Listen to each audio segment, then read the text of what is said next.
వడ్డించేవాడు మనవాడైతే విస్తరలో చివర కూర్చున్నా సరే భోజనంలో ఎదురిపిస్తుందని ఇప్పుడు అట్లాంటి పరిస్థితి అయిందనమాట. గుంటూరులో ఒక కరప్షన్ ఏ స్టేజ్ అంటే కొంతమంది కాంట్రాక్టులు కింది స్థాయి అధికారులు కుమ్మక్కయ్యి గుంటూరు కార్పొరేషన్ని దోచేసిన దానికి సజీవమైనటువంటి ఉదాహరణ.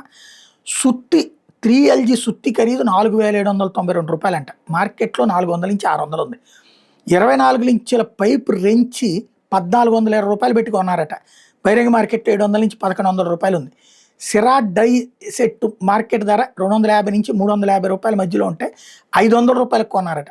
బాడీ బోల్ట్స్ కిలో $100 నుంచి ₹150 ఉంటే ₹450 కట్టారట. పైపు రెంచుల ధరలకు రిటైల్ హోల్సేల్ రేట్ కంటే 30% అదనంగా చూపించారట. ఒకటి కాదు, రెండు కాదు, ఇష్టం వచ్చినట్టు దోచేసిన జాబితా చాంతాడంతుంది. ప్రతి పరికరం ధర మార్కెట్ కంటే ఎక్కువ రేటు కొటేషన్లో చూపడం, అందుకు కింది స్థాయి అధికారులు కమిషన్లకు కక్కుర్తిపడి ఆమోద ముద్ర వేయడం, ఆ వెంటనే బిల్లులను ఆమోదించేయడం కూడా జరిగిపోయింది జీఎంసీలో. ఇది పెద్ద ఎత్తున జరుగుతుంది అనమాట.